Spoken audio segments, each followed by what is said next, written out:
The next decade of the wealth management industry is going to be marked by having few advisors than ever before. Those advisors are going to have to serve more clients than ever before, and they're going to be faced with more complexity than ever before. 30 years ago, I got started in this industry. You could sit down with a client, you could ask about their hopes and dreams. You might build a balanced portfolio, 60-40. You might put them into a couple of mutual funds, and things were good. But today, we are in a very different world. Clients are demanding more personalized advice at every level. They're asking about how do I incorporate private markets into my portfolio, digital assets. How do I incorporate outside business ownership? They're looking for comprehensive advice. And the question is, how do you deliver that level of advice across a wider number of clients? We call that the scalability paradox. To solve the scalability paradox today is not a single solution, but it requires a framework. And what we're going to introduce to you today is a framework to scale your advice on a very personalized level across more and more clients. Now, we work with lots of different wealth management firms. There's lots of different challenges, but there's some that keep coming up almost every day in our conversations. I have them on the board here. This, how do I connect the planning work that I do as we see this rise of goals-based planning to the investment work I do, this plan to portfolio? And I will argue there is a significant gap that exists there today. How do I deliver a more consistent advice model across more and more advisors at my firm? I, as a client, can walk into an advisor in Boston and get one portfolio, walk into another advisor in Los Angeles and get a totally different portfolio. How do I make that more consistent? How do I take the investment expertise at my firm, the models, the CIO management office, and get my advisors to use more of that capability set?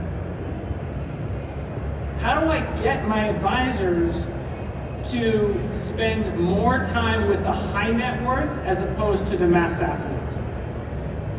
And lastly, how do I deal with what was described to me as the locomotive train coming down upon all of us, and that is, how do I incorporate private assets into the mix and do so with some precision as opposed to 10% feels right? Let's dig into the first one, the plan to portfolio gap, for a second. How many of you, show of hands, do financial planning? Or financial planning first, okay? Most of you. You're using some of the financial planning software, you learn about their goals, dreams, hopes, desires all through the planning process. How many of you use model portfolios of some sort? Almost all of us. The question is, today in the industry, how do you connect the financial plan with the models that you provide? And what I would argue is the predominant connective tissue right now is what's known as the risk tolerance questionnaire. How many of you use it? Yes. Let me ask you, in the risk tolerance questionnaire, where is the client goals? Where is their time horizon? Where is their cash flows? Where is their total assets? Where is how much legacy might they want to give to their kids, grandkids, church, charity, whatever? Where are all of those questions in the risk tolerance questionnaire? You can say it. Nowhere. But yet, as an industry, the risk tolerance questionnaire is the predominant connective tissue to the portfolio. The risk tolerance questionnaire, in essence, says, how much can I lose before I lose sleep at night? I give you a number. It's a very different number in a bull market versus a bear market. You take that, you look back historically, and you say that type of decline is the equivalent of a 60-40 portfolio, and then you just match me to one of your models. The plan and the portfolio today are fundamentally disconnected. What happens is you get two clients, we call this the two-client problem, two clients, different ages, different retirements, different income levels, different savings rates, different savings, investable assets, how much they might want to withdraw in retirement, and yet, if they answer the risk tolerance questionnaire the same way, they get put in the same portfolio. Does that make sense? We have firms tell us that 90% of our clients are in the moderate model. I don't know what's more surprising, that 90% are in the moderate model, or that they admit to us that 90% of their clients are in the moderate model. Here's what I call hidden in plain sight. What I just described to you, we all know. We survey advisors all the time and we ask them, do you believe that risk scores should be the main factor in determining the client's asset allocation? 96% of you say no. There is nothing in this industry that I see 96% of advisors agree on, but this is one of them. They see a gap between the plan and the asset management. Is that essential? 89% of you say yes. What we're touching on right now is a need to improve, to take our industry forward, to better serve clients so that the investment work that you do matches the planning work that you do. Now, the solution for this is what we call intelligent portfolio optimization. It's this little thing, this engine that sits between the financial plan and the portfolio management side of things.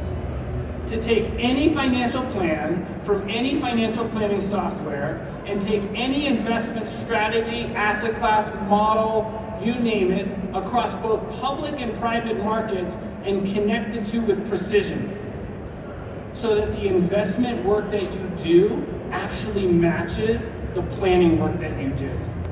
And this little intelligent portfolio optimization engine is the missing link to scale personalized advice at your firm. Now, if you said, well, what is this little intelligent portfolio optimization? That is what we do. We are a company called Nebo Wealth. Show of hands, how many of you have heard of us or seen us? Curious. A few. We started about 8 years ago. 2 years ago, we launched this tool to advisory firms, wealth management firms. We've won a whole slew of awards in terms of best goals-based investment platform, best portfolio construction engine. We're starting to become known as the leader in goals-based investing. People tend to say really nice things about us. Data's called us the most sophisticated of all the goals-based investing tools in the market. Cerulli called us a category of one. We presented to Cerulli the other day. They called us a modern model matchmaker, connecting the goals to potentially models. The firms that work with us and use our tools, this is where the rubber meets the road. Does it improve the quality of your advice? Does it boost the confidence that you have in the recommendations that you make to clients? Do clients have greater trust in their plans? Does it position your firm for growth? We are really proud of these numbers. Now, we talked about this intelligent portfolio optimization engine. It takes the client goals through the financial plan, puts it into this engine, and we are completely open architecture. What that means is that we can digest and take in any model portfolio, we can take in any asset class, we can take in any strategy across both public and private markets, and we can construct the optimal portfolio that maximizes the likelihood that the client achieves their goals. This flexibility we call freedom within a framework. Because you want to have the autonomy to choose what's right for the client. Think about it this way. You might stock the pantry, if you will, with certain ingredients. Those ingredients could be models, those ingredients could be asset classes, those ingredients could be portfolio building blocks, it could be private assets, it could be public assets, it could be almost anything. Different advisors will want to choose what? Different ingredients for different clients based on either the client's goal or your philosophy on how you want to manage the money. And what this intelligent portfolio optimization does is builds the precise recipe for that client using those ingredients to maximize the likelihood that they achieve their goals. Now, the thing about model portfolios is it lets you scale. They're very scalable kind of infrastructure. We're seeing model portfolios almost explode throughout the industry, right? All of you use models of some sort. Either you build them yourself, you use third parties, you might go to a TAMP. But here's the thing, and this is a quote from someone at a Tiburon conference that we were at recently, and I'm gonna say this carefully. The one thing that every model portfolio in this industry has in common is it knows absolutely nothing about the client. Let me say that again. Every single model portfolio in this industry knows nothing about the client.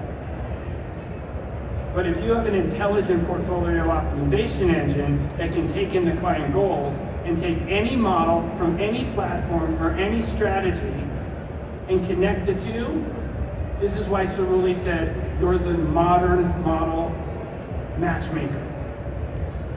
They actually call Nebo the future of the next generation of the model marketplace. So how does it work? So let me walk you through kind of a sequential step of how this might work. We have a client there. We've got Sarah and James. They're in their 40s. So they've got a couple of kids. They want to educate their kids. They want to accumulate savings for retirement. Maybe a couple of aging parents they have to deal with. They've taken the risk tolerance questionnaire and they're moderate. You might use financial planning software. By the way, just quick show of hands of the ones up here. How many of you use one of these? Almost all of us. Nebo can take any financial plan from any software, load it into our optimization engine. Now we know what the client's goals are. We then take the financial plan, we take their goals, okay, and we translate it into how much money they're going to need. Now, quick question. Does every client you work with get a financial plan? Yes or no? You're shaking your head no. What percentage of your clients get a financial plan? 70%, okay? What do you do with the other 30?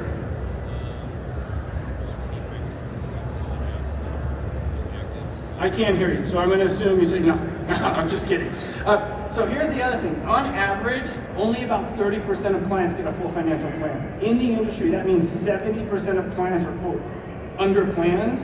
This is enormous trapped value is what we like to say. So with Nebo, if you don't want to do a full financial plan with simply 6 questions, we can do a light plan and launch this goals-based portfolio optimization engine. This is huge to unlock trapped value that might be the stepping stone to the full plan, which takes 8 to 10 hours. We take the client goals through the financial plan and we translate it into this black line. This looks like a very innocent black line on the screen. It just does this. This is, as my wife would say from Argentina, muy importante. Okay, this black line right here represents how much money this client's gonna need at every single point in time over their financial journey. It takes into account every goal, every time horizon, every cash flow, and says, how much are you gonna need today, tomorrow, 5 years, 10 years, 20 years down the road to fund your goal? And then the question in the optimization is simple. Given the ingredients, given the asset classes that you want to use, what is the optimal portfolio to own today to maximize the likelihood that your wealth stays above the black line? Or said differently, how do we minimize the risk that your wealth falls below the black line? Because if my wealth is below the black line, that means that I don't have the money I need when I need it to fund my goals. By the way, this is super intuitive for clients. This personalized wealth benchmark, which is what we call it, is different for every client because it's based on their what? Their financial plan, which is different for every single client. This line also fundamentally changes the nature of client conversations. You see the little green hypothetical one there? That could represent your account value. Notice the last little drop. The green dot is lower. Markets are volatile, they ebb and flow. But you know what? This little green dot right here, is it above or below the black line? It's above, which means you have surplus wealth, which means you are, quote, on track.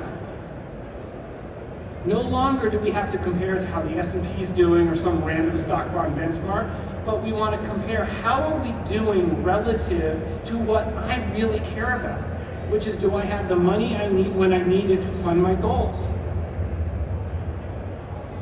The optimization engine then says, okay, we know the goals, we know how much money we're going to need.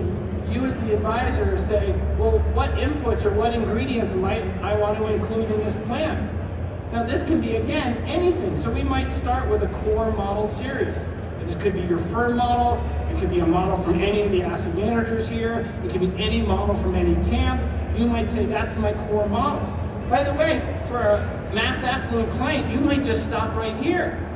But as you go from mass affluent into sort of high net worth, they might say, you know what, I want to incorporate private asset. I want to put a little private credit into the portfolio. How many of you are using Bitcoin or digital assets at all? Yeah. How do you figure out exactly how much of that you should own for Mr. and Mrs. Jones with $2.8 million and 2 kids who want to retire at 62? How do you do that today? Nebo can do it. We're doing some really, really interesting work in modeling out different asset classes in privates, digital, things of that nature. If you want to incorporate annuity as an ingredient into your optimization engine, we can do that, okay? As you move out here, you might have outside assets.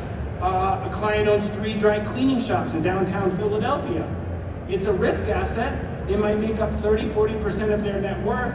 Do you want to incorporate that into what we call total portfolio design? You own an investment property, a fourplex in Hoboken.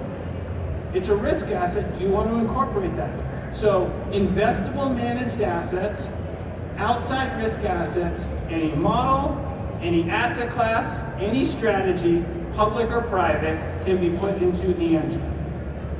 You keep your autonomy.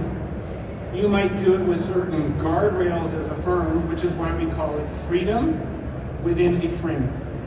Now that we have all the ingredients, what the optimization engine says is, given today's market conditions, we can account for valuations, where we are in the market cycle, what's the optimal mix of those ingredients that we should own today to maximize the likelihood that that client's wealth stays above the black line or above their personalized wealth benchmark? Because that personalized wealth benchmark represents what they need at every point to then fund their goals.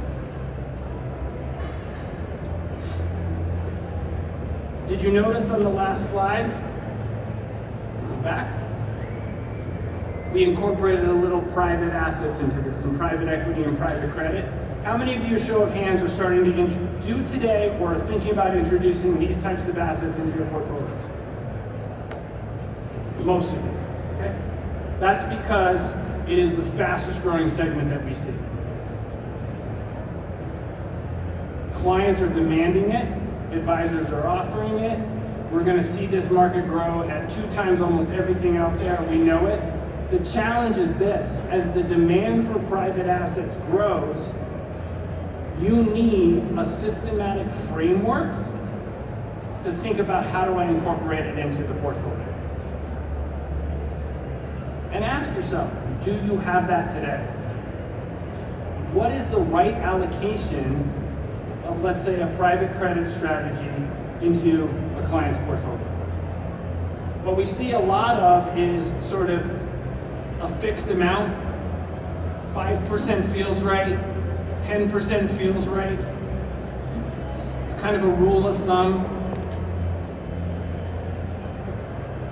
By having an intelligent portfolio optimization engine embedded in the process, we can take that client with their unique circumstances, their unique goals, their liquidity constraints, through that personalized wealth benchmark and say, you know what, it should be 7.8% right now. Because it's an illiquid asset. Could be an interval fund structure. By the way, we can do full LP drawdown structures as well. So by using this is the allocation to every ingredient, in this case we're talking about privates, is personalized and precise to the client. Based again on what? Their goals. Might look something like this. The common approach is kind of 10% feels right. This is what you're going to get with a Nebo approach. By the way, if anything goes wrong at some point down the road, because they're illiquid. The interval funds are semi-liquid, but the point in time when they need the money most is probably when everyone's trying to get there and they can't get out. God forbid something happens. You can't be like in front of an arbiter and go like 10% felt right. This is an institutional, intelligent portfolio optimization engine that precisely matches the allocation of every ingredient directly to the client's goals, needs, wants, wishes, through that wealth path, which is simply representing how much are they going to need at every single point to fund their goals.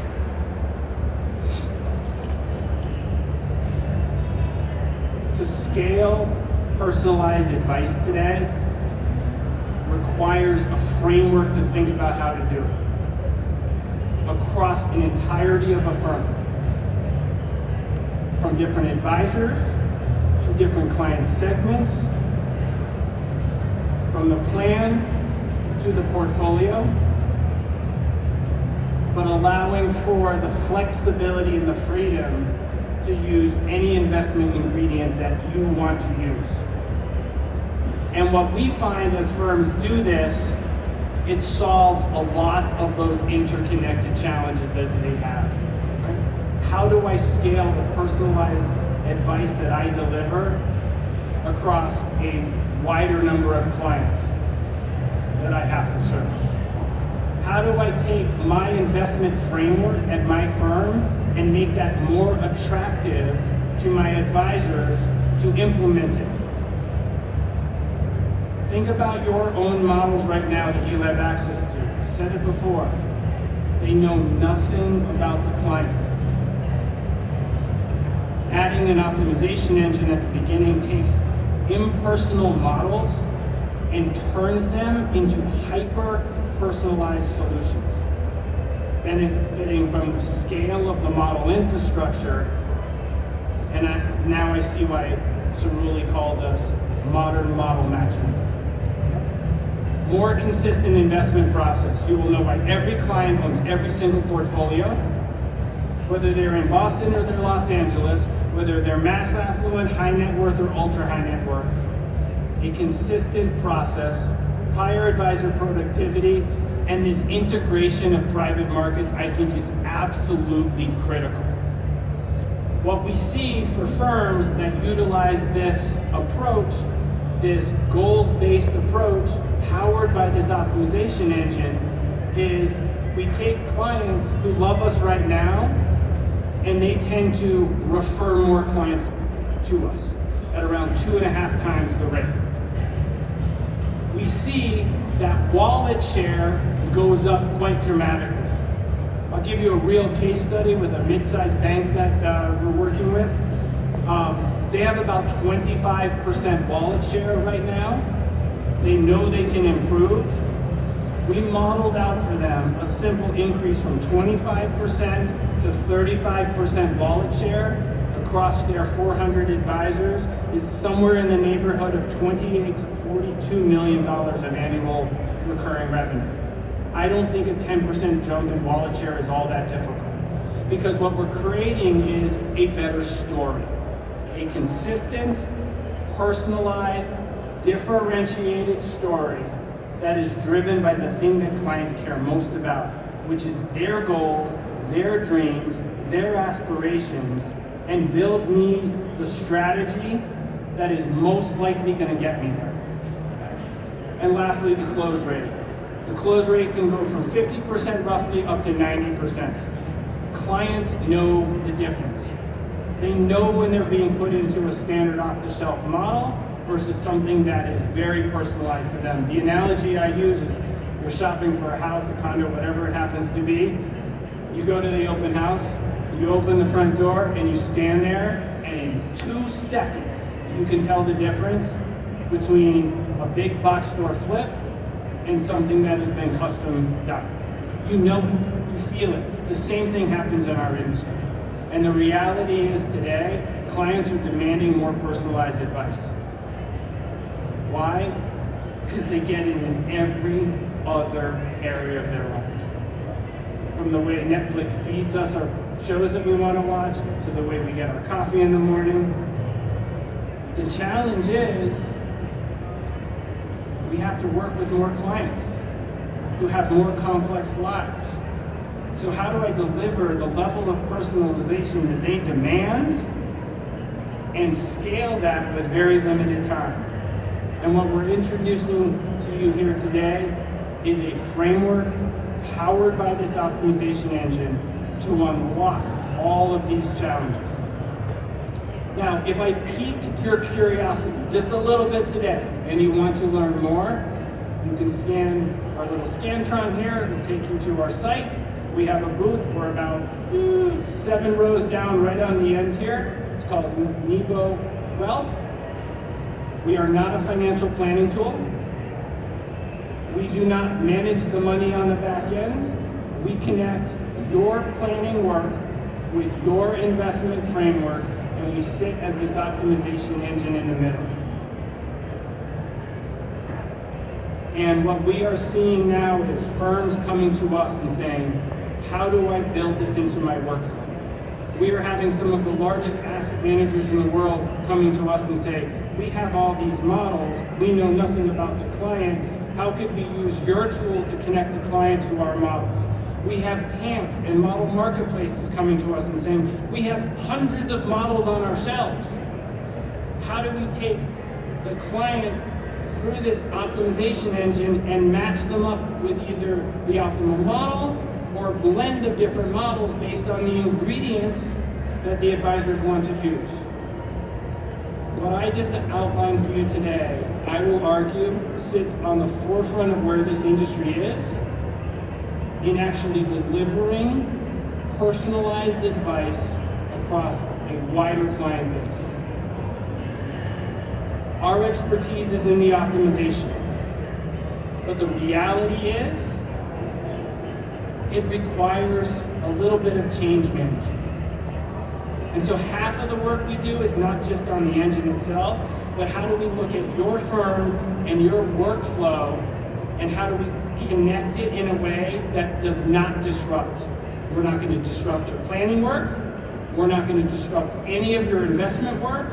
We're just going to show you where in the workflow it fits to bring the 2 pieces together to unlock this whole scalable, personalized advice that we deliver.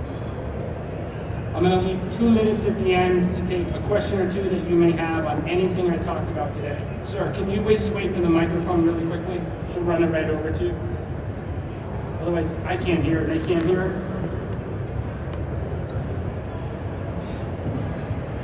Thank you. Quick question. How do we run this at review time? At review? To this process too? Yeah, how do I run it at review time? It's actually really, really simple. So the question is, let's say a year has passed, we come in, you can hit a button, and we will re-optimize.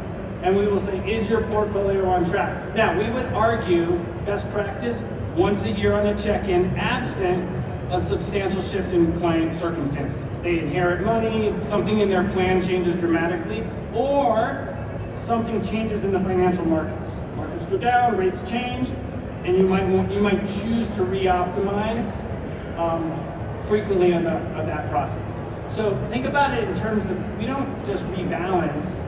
The reality is what you really want to do is re-optimize, because rebalancing assumes that everything is the same. Quick follow-up. Yeah. Private market piece is shifted. Yeah. And then that's an illiquid position. Yeah. Could that? Yes, it can. So this is the question he asked about private assets and shifting. So I'm going to end with this. This is enormous what I'm about to say. The private asset market piece is really challenging. This is hard stuff. what firms are wrestling with right now is how do I take the private? Do I just put it in my model at like 5%, 10%? What happens is, because it's illiquid, if it moves, you can't rebalance there, right? So that creates problematic. What we would argue is keep your models as they are. Let's just say you have basic stock bond, like models, 10 of them across, like 10% equity tranche. Keep those here. Does every client get private credit or no? You're saying no. So keep the private credit, private equity piece over here. Let Nebo do the optimization. Okay? So we're going to now take two models, optimize, blend them together. Let's say your private piece goes up. You can't rebalance that. When we re-optimize, we're going to recalibrate the public liquid piece to calibrate how much you have here. I would argue that's a much, much better way to do it. So firms are wrestling with that. We can help you think through the implications of it and give some suggestions of what might make sense. Really, really good question. All right, I'm out of time. We're down here. Please come visit, and I hope I sparked a little curiosity in you today.